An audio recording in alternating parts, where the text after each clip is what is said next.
Hey there, Mac users and Mac Automators. This is Bakari Shabanu with Mac Automation Tips.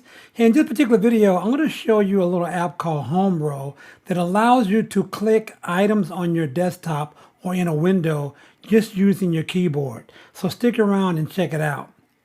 So, this is the application that I really have some fun with because sometimes when I'm doing some work and I have my hands already on my keyboard, I don't want to move my hand back to the trackpad in order to click a button. So let me show you how Homerow works here. So say, for example, I'm typing this post in Blue Sky, which is where I've kind of hang out now in terms of social media.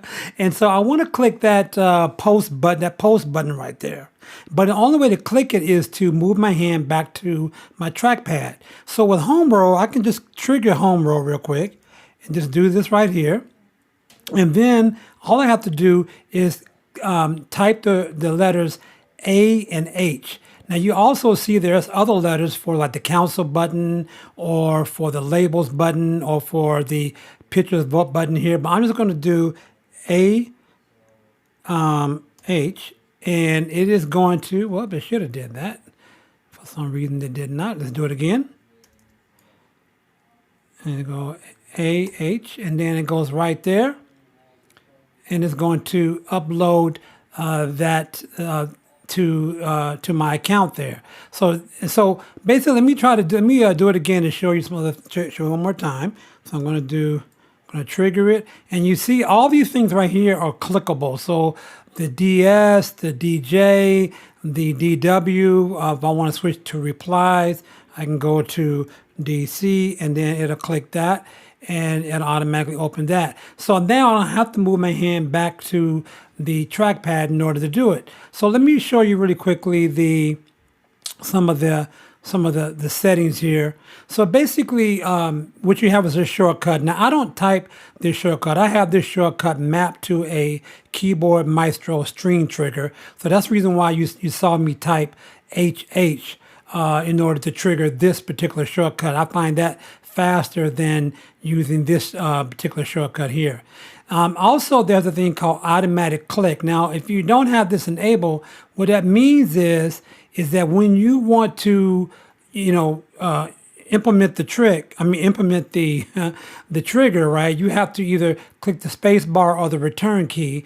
But I chose to just have that automatically happen. So after I type the letters, the letter combo that I want to trigger, for the item I want to trigger, then it'll automatically do that, okay? So another thing they have in here is for scrolling. So if you use this particular shortcut or any shortcut that you want to assign, you can use you can scroll the page up and down using these letters here, H, J, K, L, to scroll up and down. So you can do that as well. And you can also control the speed of it. And then lastly, you can also assign applications that you don't want Homerow to work in. So, that's pretty convenient here. So, if you know me in terms of, as a Mac automator, I always like to have several different ways in order to trigger an action. So if my hand is already on my trackpad, then I want to be able to trigger an action. So if I want to take a screenshot, I want to be able to do it either from my trackpad or from the keyboard, right? And so I'll do this for almost every kind of action that I use on a regular basis. I try to have at least 2 or 3 ways that I can trigger that item depending upon where my hand is. And so this is where Homerow comes in. And so it's really a nice kind of application, and I think it's about $49 just for a lifetime subscription. So it's not even a subscription, you purchase the license for $49 and you're done. So I really appreciate that. It might not be something you use all the time. So you can, I think, get a free trial and check it out to see if it's something that you like. But if you do, definitely let me know what you think about it. And if you like this video, give me a thumbs up, and I appreciate you stopping by. See you next one. Take care.